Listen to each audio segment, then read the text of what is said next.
Okay, good morning, everyone. Good afternoon, whoever's listening, wherever you're listening from, and thank you for joining and listening.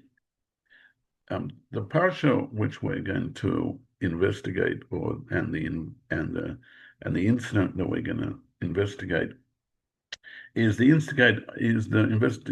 idea of Shlach, the idea of the spies who were sent by Moses to investigate the land, Canaan, to understand what Israel was like and what might be the best way to conquer it.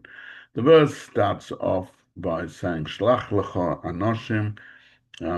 Hashem tells Moses to send these men, these men who are very of the top echelon of the Jewish nation, leaders, people of the expression is anoshim shel shem. They're people of known caliber. They're top quality people, including in the list who gets sent is Joshua and Caleb. Joshua, who will eventually take over from Moses, and Caleb, also of the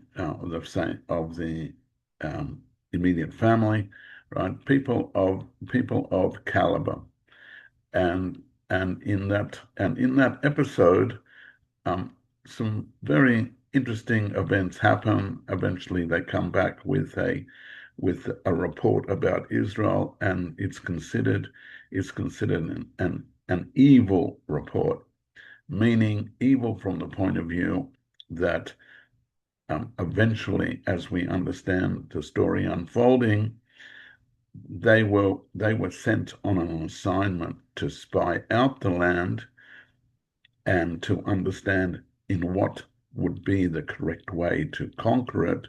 They come back with, rather than that plan, or they come back with a plan, and they come back with an assessment as well. That assessment basically says we can't do it. Joshua and Caleb demur on that, and Caleb says, no, we can do it, even if God sends us up to the heavens, an impossible task for a human person, because God has sent us, we can do it. We can achieve it.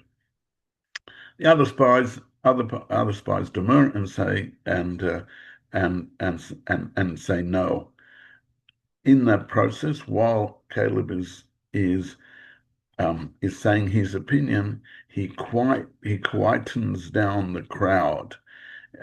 And that expression that he quietens down the crowd tells us that he told everybody to be quiet and listen. Everybody thinks the assumption is that he's going to say something negative like the other spies, and in fact, he says what I just said before. No, we can do it, and if Hashem sends us there, we can do it. But the point is that he quietened down the crowd in order that they should listen to him. Okay, that's the nutshell of the story that we're going to discuss. On this story, there's numerous questions that we ask in relationship to the people, the caliber of the people, and how, in fact, Moses could have sent these people if they turned out to do the wrong thing. So we'll investigate their motivation, why they come back with an assessment. So just to answer just to answer the question in general, right? The approach that we take is that Moses had taken out the Jews out of Egypt in a miraculous fashion. Hashem has treated the people of Israel in miraculous fashion. He's fed them food from heaven, the manna. He's given them water in a miraculous fashion from a fountain of water that from the rock that traveled with them. So why if these people have experienced all these miracles, why do they think that it can't be a miraculous taking over of Israel itself? We'll get to that, but the point but the point that we're trying to emphasize is that what they did was they made a personal assessment. They made their own assessment, and they didn't rely on Hashem, and they didn't rely on Moses. They didn't have the faith that they could that it would continue. And because of that, and that the people followed them, um, the the Jews, as part and parcel of everything, were sentenced for another 40 years in the wilderness, so that they should build up a clan of the Jewish nation that understood and appreciated Hashem's miraculous ways, not with and build up the faith, so that eventually, when they were coming to Israel, they could live in Israel but have a faith-based existence, even though they would be required to live a physical life, and a life where they had to work on the land, but and not have food from heaven, from manna come down to them, but they would work the land and be part living in the land, but nevertheless experiencing the goodness of Hashem and appreciating by themselves the godliness in the world. But but we need to delve deeper into into the whole story, and that's what we're going to do, and we're going to examine some of the details, and we're going to try to understand why, in a classical sense. What do I mean in the classical sense, as explained by our classic commentary to this, why the Spies didn't want to take on that approach.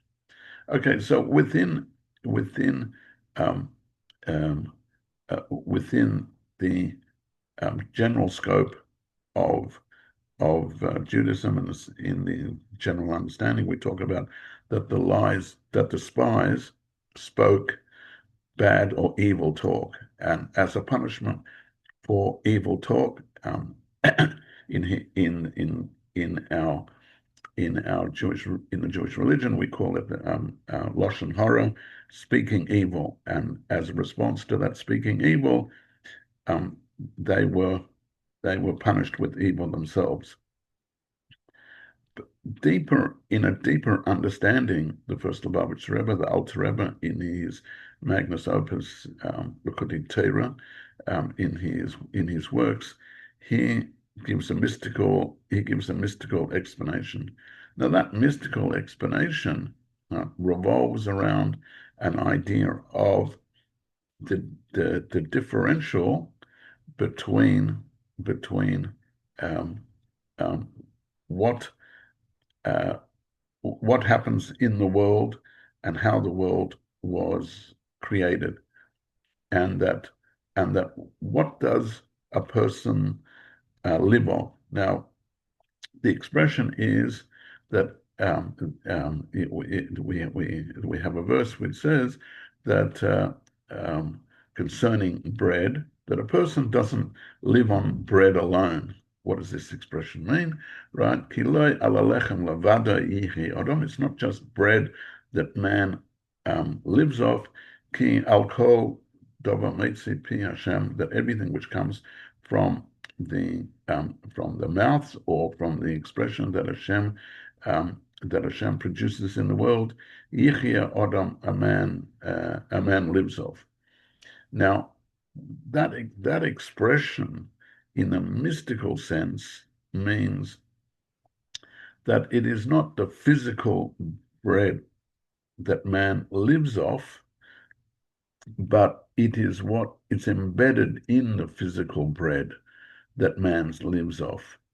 Meaning to say that in the idea of God creating the world, God has put into the world and all its objects within the world, sparks of holiness that are embedded into the world, that it's up to the Jew through his service in the world via the different commandments that Hashem has given us to seek out those sparks of holiness and in some sort of way incorporate them in his lifestyle.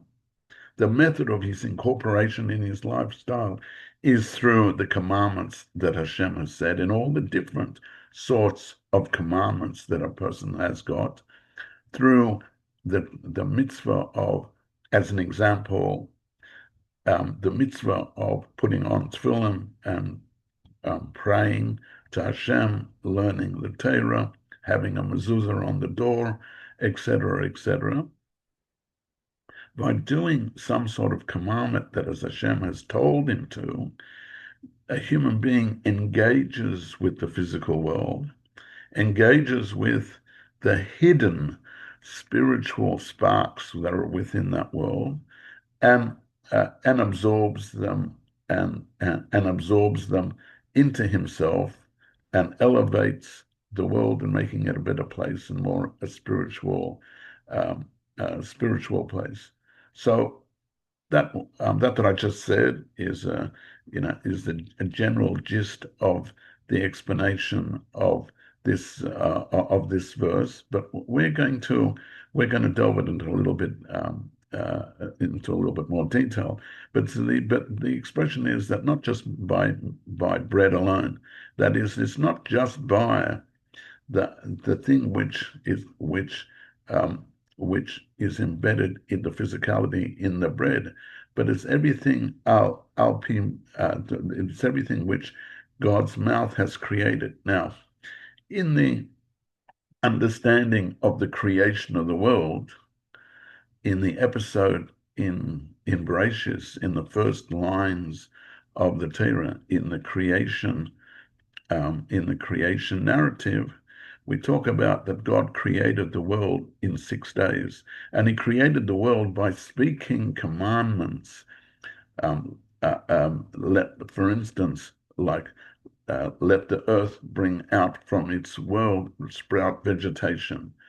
So the understanding of what we've said in the paragraph in the lines before is that through all of the vegetation is the words of God, which God continuously recreates the world and places packets of his spiritual energy into the world, that a human being has to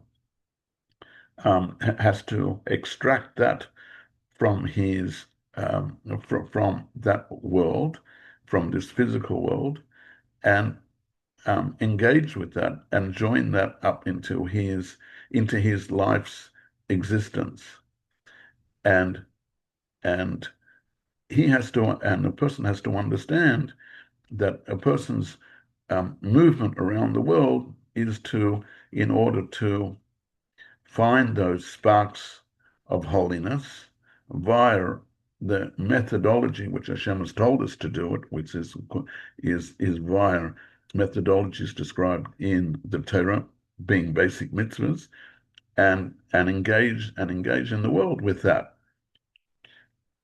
So, in general, the Alter Rebbe continues in his explanation and mentions the idea of a framework of the world, how the world how the world exists or the world is created.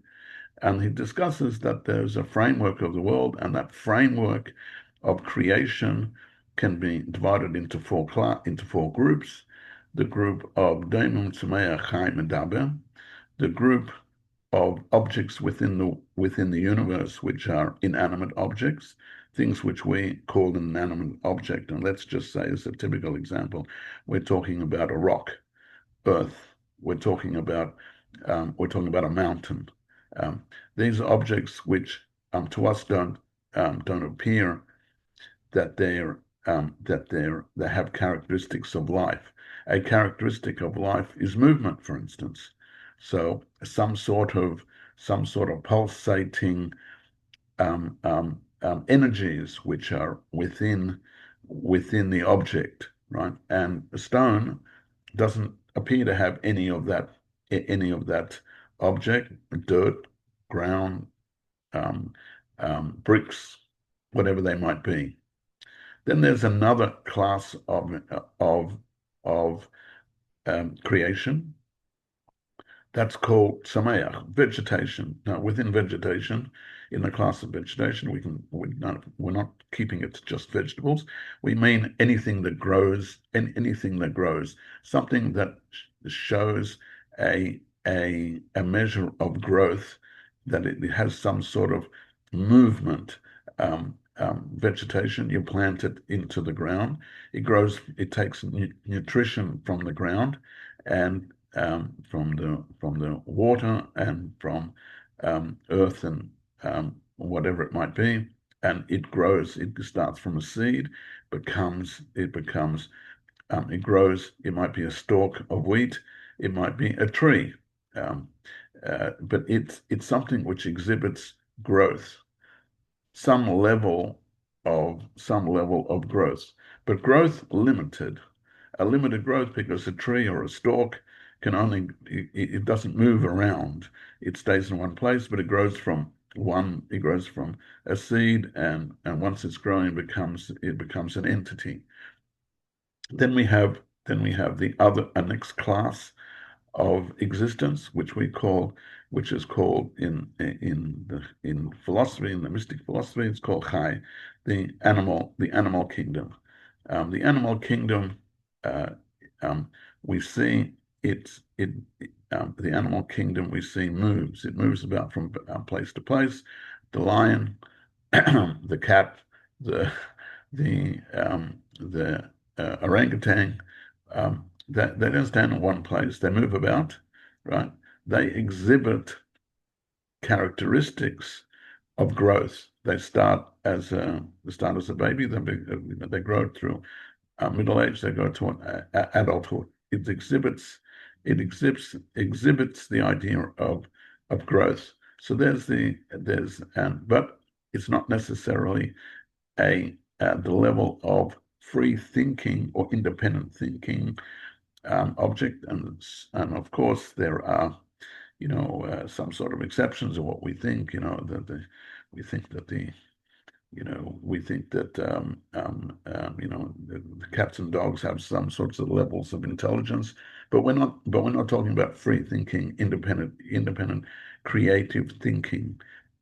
Yes, some animals, might, even these days we describe, create tools, and tools being a sign of creative thinking in anthropologists' minds, right? But in general, we're talking about that the idea of growth, and then there is mankind, right? There is the grouping called mankind, Medaber, the one who speaks. The Torah calls it we call it the man who the humankind, a man who speaks. That is, he shows intelligence, and this level of growth is a different level of growth altogether. So let's just start from the beginning again. Inanimate, no signs, of independent growth. So when we investigating that, we're looking at spiritual growth, and our idea is to focus on the spiritual growth. So the inanimate, no signs of growth. The vegetation, some level of growth and independent movement, right? So some sort of level of representation of spiritual growth. The animal kingdom, not necessarily. It can move, but its growth is not an independent thinker. It's mankind himself, and Adam, represented by Adam, the first human being. Adam, who after his creation, recognized and saw that there was a God. So he recognized spirituality. Now, when we talk about these four elements, the elements of the world being inanimate, inanimate vegetation, life, and mankind, we're going from what seemingly, in a spiritual sense, means from lower to from lower hierarchy to a higher level hierarchy.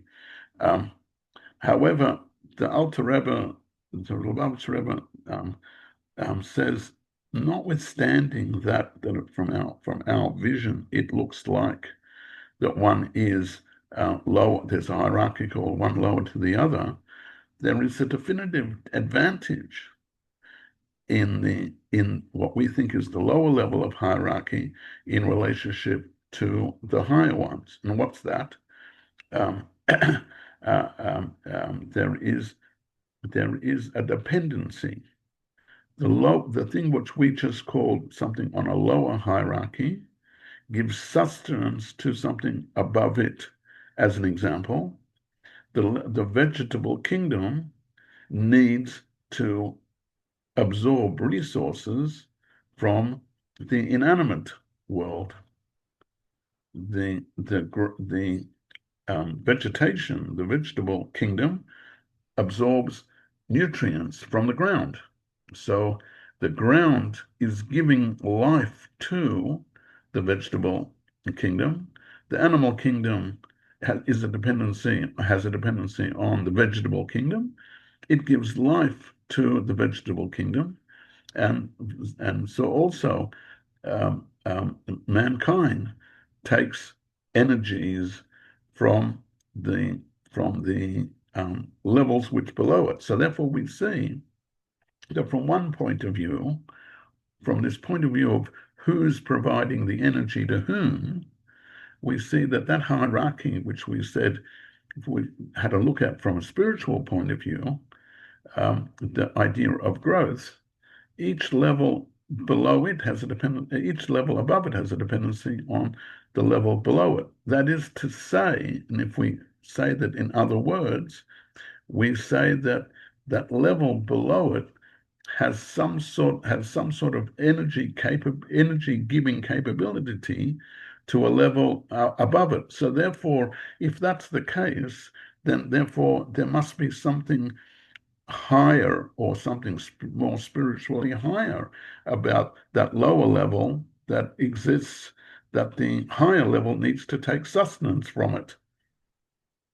So this idea is developed in mystical thought, and the idea that and this is the idea that this dependency means that there is some sort of spiritual packets of energy in what we call lower levels that gives sustenance to the higher levels. That is to say, that in the hierarchy of spiritual worlds, there is something that's contained in the lower worlds that gives energies to the higher worlds. And that is to say that there is a need of something which exists on the lower hierarchy, on the higher hierarchy, to absorb from the lower worlds. Now the Jews were told to conquer Eretz Canaan, the land of Canaan. This is the land which God has given to them. And we are told that the land of Canaan, the land of Canaan was a land which was considered one of the, in some respects, lowest spiritual lands. And the Jews needed to conquer this land and to absorb that level of spirituality. So there must be something in Eretz Canaan, in the land of Canaan, that feeds the Jewish neshama, that feeds the higher level of the Jewish person, that he must, and in fact he must, and that's why he was commanded.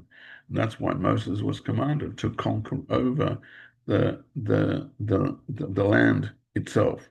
So where we come to with this discussion, we've come to this discussion that the Jews, when they were commanded to conquer the land of Canaan, needed to conquer the land of Canaan because it is their role to bring and absorb and engage with the spiritual components of the land of Canaan and absorb them into engage with them engage with them in a spiritual elevation. Continuing these thoughts, now when we go back to the Alter Rebbe, when we go back to the idea of the spies, says that the spies themselves, these people who were leaders of the congregation, they were priests or as I said, the leaders, the heads of the tribes, and and and each one was called a leader amongst the tribes, and their thoughts were um, that their role wasn't to conquer the land as their role as to go into the land, but they was to spy out the land and see what's there. But where were they coming from? They were coming from the life of their existence in the wilderness. In the wilderness, they were living the spiritual life. They were being taught Torah from Hashem via Moses. They were living a spiritual life of doing mitzvahs. They were being fed physical food, but spiritually engaged physical food. They were being fed the mon, which, as we've discussed in the previous opportunity, we discussed the idea of the mon, which was food which came from heaven. That the blessing that you make on that food is instead of saying our standard blessing like we do on bread, which is bread which comes from earth, comes from the land, lechem min haaretz, which is the bracha when we make kiddush on Shabbos and we make the bracha on the challahs. What we say, hametz lechem min haaretz, the one who takes bread from the land. They had one opinion is that they said the one who gives us the bread from the heavens. They were living a spiritual life, and similarly the water was coming from the spiritual sources.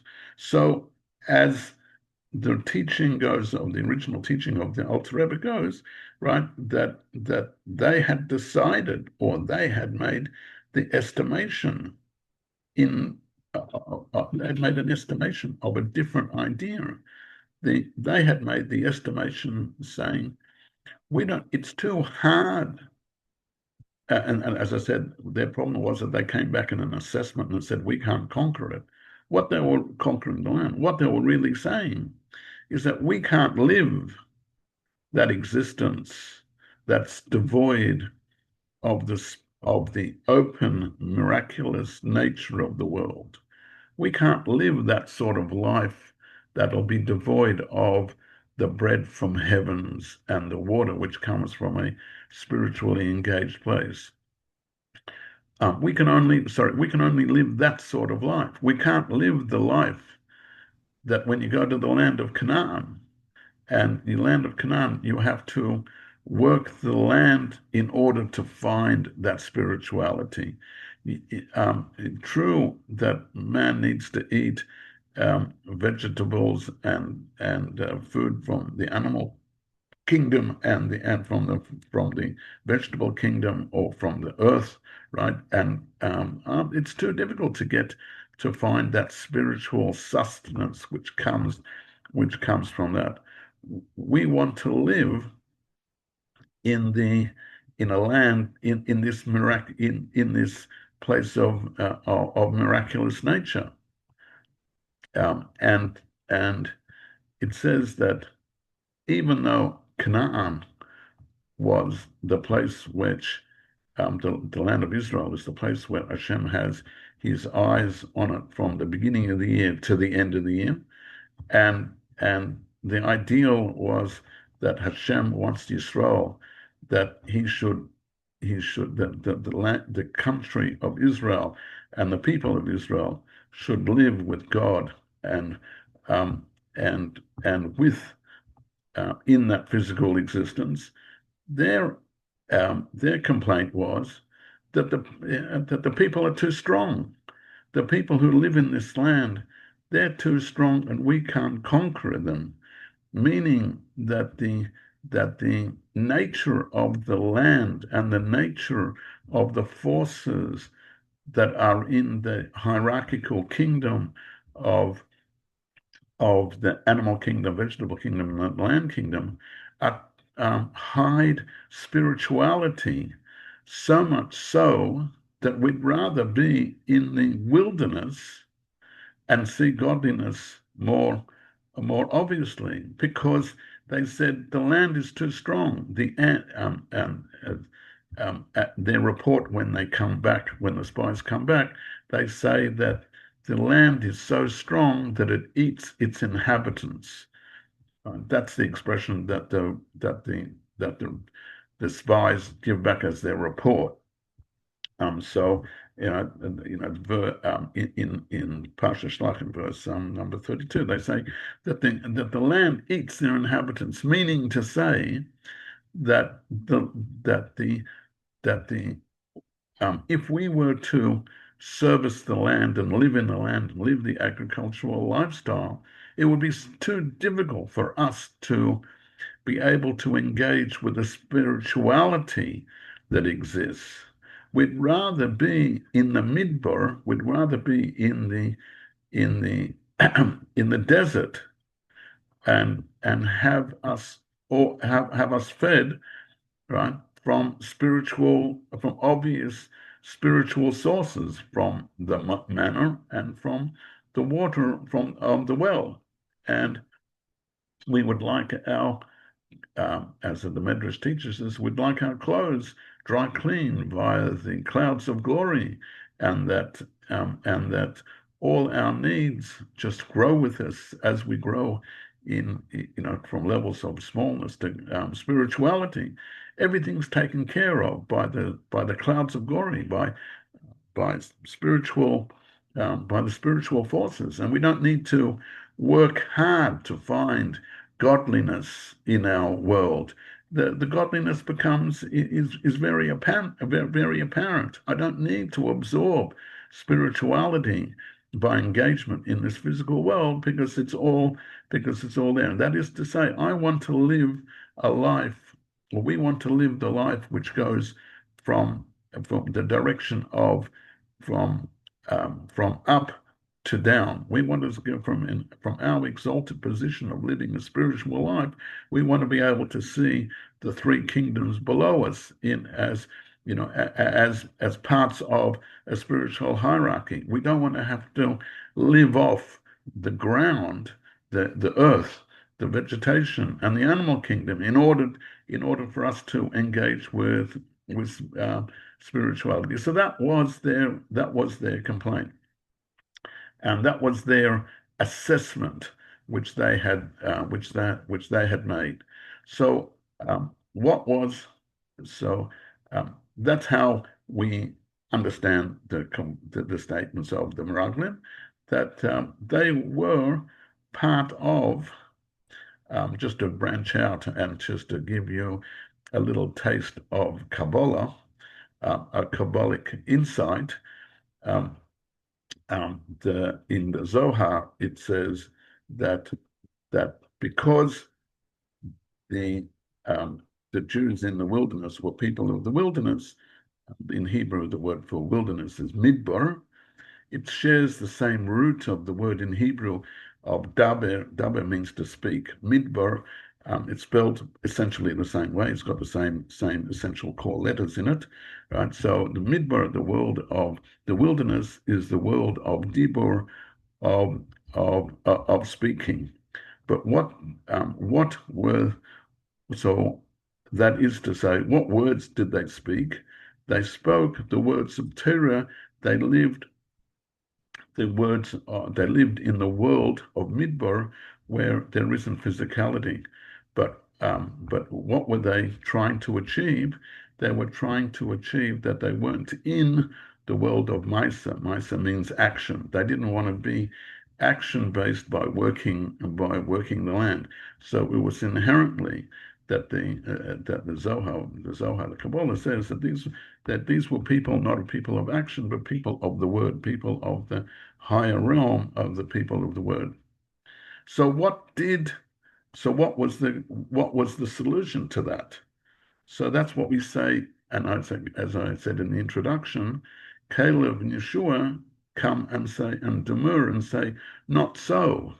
They say, no, we can do it. We can conquer the land. And they quieten down the crowd. Now, the verse uses the expression, V'yas Caleb. Caleb told them all to be quiet. He shocked them into quietness. Right? So we understand that he made them to be um, quiet, in that they couldn't say words. They weren't complaining about, or they weren't describing themselves in words. They were quiet. Now, what happens when a person goes quiet? He made them quiet. When a person goes quiet, he then becomes able to absorb, as we see with children. All of a sudden, they're screaming, they want to achieve something, they're complaining, they're screaming, they want to play over here, or they don't want to eat this food for dinner. When you quieten them down and take away their screaming, then all of a sudden they realize, oh, they've got some, a beautiful dinner or lunch or whatever it might be in front of them. They can absorb something. Similarly, adults, right? There might be a lot of list of complaints, but when you tell everybody quieten down, listen, and just be quiet and perceive, just let the surroundings come into our existence. Caleb was doing the same.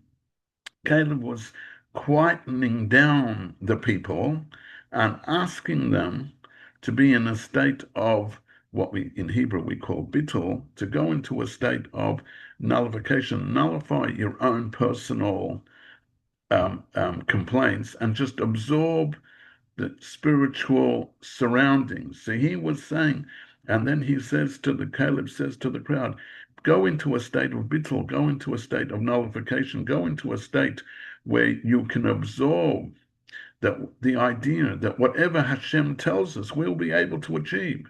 We've lived a miraculous life, so God can give us this miraculous opportunity. We can go up and we can achieve these higher realms. So through this shtika, quietness, or bittul, a person can be brought to a level beyond his normal state of existence, and you can even bring them up higher than the action and the screaming, and a person can come to nullify himself and absorb himself, not just to the words that are being spoken, like the commandments of Hashem, but nullify himself to the commander to Hashem himself, where there is the Ratzon of Hashem, the will of Hashem, and then there's the person who there's the Baal HaRatzon, the person who is the owner of this will, meaning Hashem. And via this way, Caleb's tried to evoke in the people a nullification of their own selves to the will of Hashem, and even to Hashem himself, that they should adopt and be able to see that they can achieve what they're being told, to conquer over the land, that they will be able to do it. And this is the idea of, at the time of the giving of the Torah, when God gave us the Torah, and the people said at Mount Sinai that we will nasa v'nishma is the expression. We will do and we will hear. First, we will do. We're willing to take on the commandments that you've told us, right? And even though we don't understand it necessarily at this point, Nishma, we will understand and infer and absorb them as as your will into our will at some point. But the first rule is Naseh, that we will do. This is the first rule of the Jewish nation, Naseh, that we will do. We we will accept whatever Hashem has told us via Moshe, via the leader of our people, Moshe Rabbeinu, who brought down the Torah and the Har Sinai, through our leaders in the different eras of our existence, and similarly in our day, with the different teachings of the Lubavitcher Rebbe taught us of how we are to conduct ourselves, and how we are to understand worldly events, and in the realm of spiritualism. So this teaching is what the Meraglim, is what Caleb was trying to introduce into the Meraglim, that through their being quiet and absorbing the idea, they will understand that we do have the capability, and you will have the capability to be able to go down in this hierarchical existence in the realm of that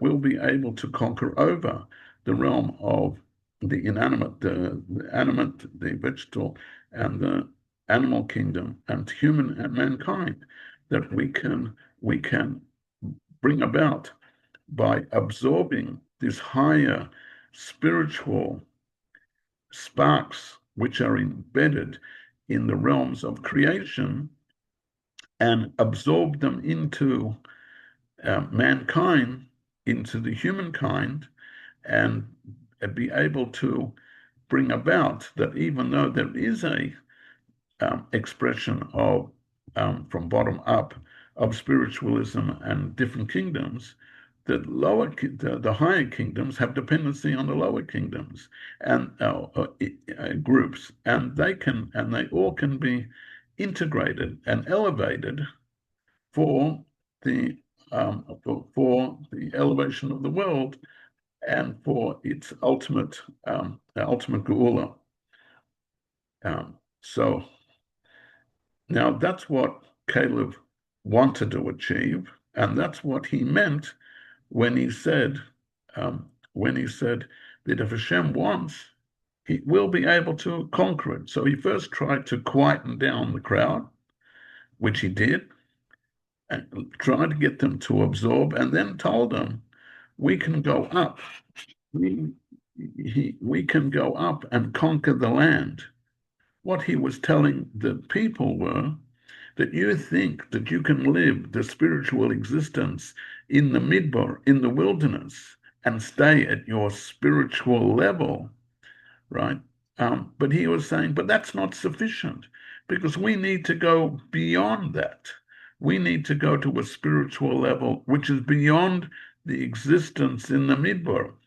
So they could ask, what is, and he said that by saying the words, be quiet and if Hashem wants us and helps us, we'll go up into the land.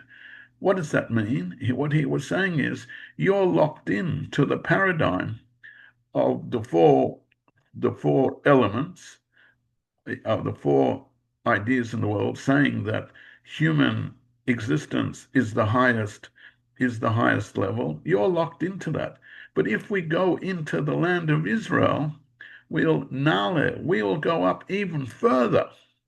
We can progress even further than what we're existing in the wilderness, even though we're living in a spiritual, exalted state with heaven, with food from heaven, the manna coming down from heaven and the water coming from the miraculous way from the stone.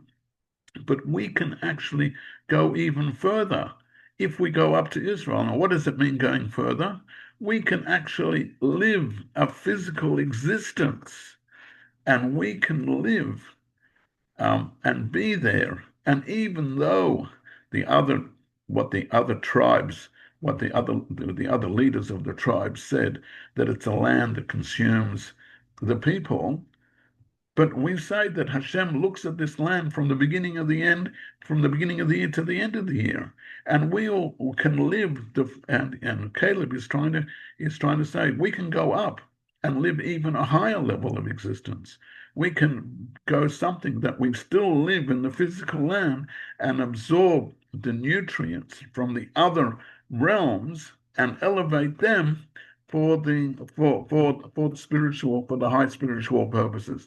So that's what Caleb is saying by the rest of his sentence, that we can get to what's in Kabbalah called the level of Makifim. We've we've where in our lectures we've had those words before. We have the level of God's existence, how we see it embedded within the world, but panimiot on the level of makifim, the world in the realm of transcendence, of immanent and transcendence. They were saying we can get to the levels which are even the transcendent levels. At the moment, we're just absorbing from what's in this physical world, what the levels which are pneumius, but we can absorb from makifim as well if we go into the land with the direction of Moses, with the capabilities of the Nossi Ador, with the teachings of our leaders, with Moshe Rabbeinu, with the teachings of the Rebbe, we can exist in this physical world and elevate those parts of the world and go and live this higher level of existence, even in the physical world, even while we're tendering the sheep or doing acts of action of agriculture. We can go up to the levels, up to the higher realms, even though we don't understand it, because less machshava tfisabe, because it's impossible to understand everything of God. Nevertheless, the way we can do it is by rusa deliba. How can you get the fullest way of Hashem by joining our spirit to His spirit. So if we move ahead just following the directions as is in the Torah mitzvahs, we'll be able to achieve our highest level. And this is how we can absorb all the sparks of glory which have fallen down into the various spiritual realms and be involved in the world as it exists, not just constrained and contained in the midbar, in the wilderness, but everywhere around the world. And we can absorb all those sparks which have fallen, which have been in some, we use the expression fallen down from heaven, and from the highest realms, even from the realms which are beyond the levels which we talk about tikkun and tohu. In spiritual realms, we can take the highest spirits, the highest sparks which come from the realm of tohu, and absorb them into the realm of tikkun, that is into our daily lives. We can move and we can take the spirit of the spiritual sparks which are even in the food, like in the mon, and bring them down into our world and elevate them and become like the physical bread. And this is what we can achieve by having living in the land of Canaan. It says the land of Israel has all the different sorts of temperatures that exist in all the places all around the world, in different places of Israel. So in the north, it can be colder. In the south, it can be hotter. So within Israel itself has got all the gamuts of the different types of climates. That is all physicality, and we can absorb all of that. And this is another extension of the idea that what it says that when Hashem looks at the land of Israel, His eye is on it from the beginning, the end of the year. It says the verse says that that Hashem looks continuously and his eyes are on from the beginning, Reshis Hashanah ad Achris Hashanah, from the beginning of the year to the end of the year, meaning to say from the entire gamut of all existence, from beginning, end, and middle, and but it doesn't just say those periods, but it's Tomid, but continuously. Hashem protects the land of Israel, as we see daily now in our lives with all the attacks which happen to Israel, but nevertheless we see that Hashem protects us and protects the land of Israel, and gives us the capability. And this is a teaching. This is a teaching to us in our daily life. Now that we live in the spiritual physical world. We live in the nexus between spirituality. We bring spirituality into the physicality of the world, and a person can achieve it by making sure that when a person gets up in the morning, he says his Moda Ani, the first prayer in our Siddur, the first prayer in our prayer book. When a person gets up in the morning, he says Moda Ani.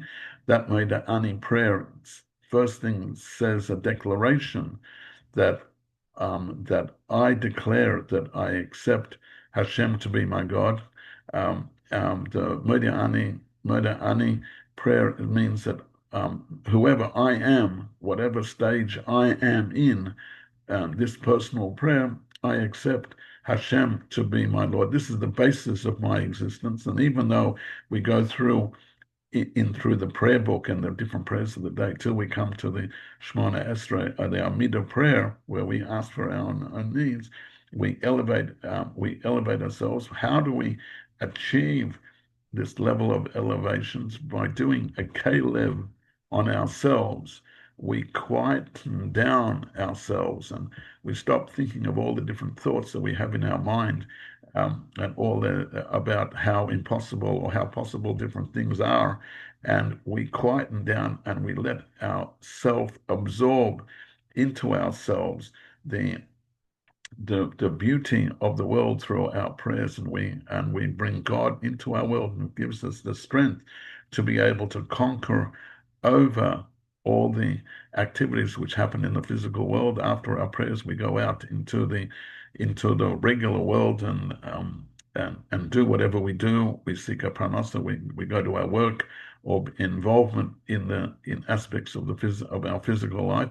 But since we've made a basis through our prayers in the morning, we conquer over, and we gives us the strength to be able to conquer over by doing a kelev, by quietening ourselves and seeking a higher level perception. We go out into the world and have our strength and absorb and go even higher and let all the sparks, the holy sparks which are in that world, by doing mitzvahs in the rest of the day, and in whatever we do, we're doing something positive.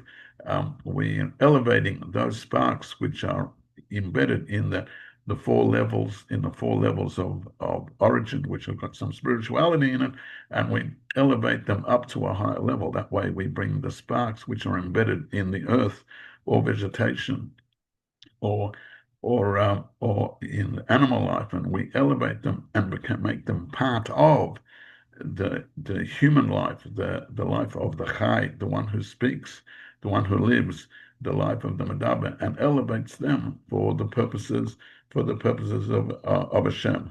And then, so therefore, all the Artzium, all the land-based, Eretz means land, all the Artzium, all the land-based tendencies become elevated and they become part of our life and existence, and we put them and we elevate them through the level of bittul, through the nullification, and we elevate it up to a higher source. And this way allows us that as the end of as the Parsha says, Kisova al Oretz, when we will come into the land.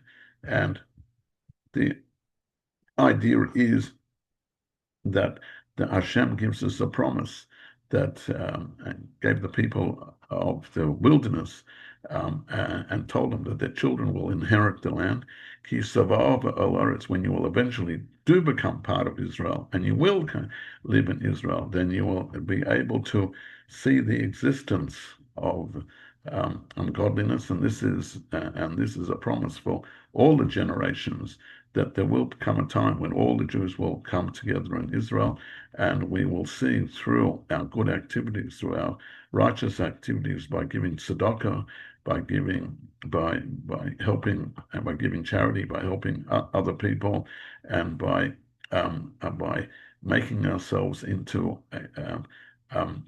subordinate to Hashem through the bittul, and through the bittul we transform ourselves to people who move in spiritual sense, and we become like we do the avodas eved, we do the work of a slave, but in the Jewish context, that means a person who's beholden to Hashem, and then you become a beloved slave of Hashem, and Hashem brings us to the highest levels of service, just like in the idea of a slave who's given over totally to his master. So also we become people who are totally given over to Hashem and to Hashem's will, and then we will be, and with all our sages of the previous generation, and with Moshe Ebed, where it says Moses is described, Moshe Avdi,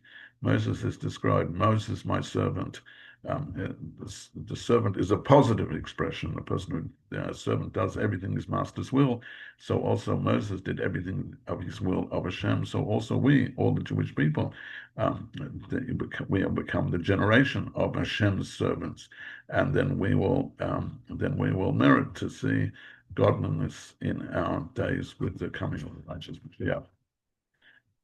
So that is this is so what how I just taught this teaching is basically based on the Alter Rebbe's teachings, on his original teachings, which is from the 1790s.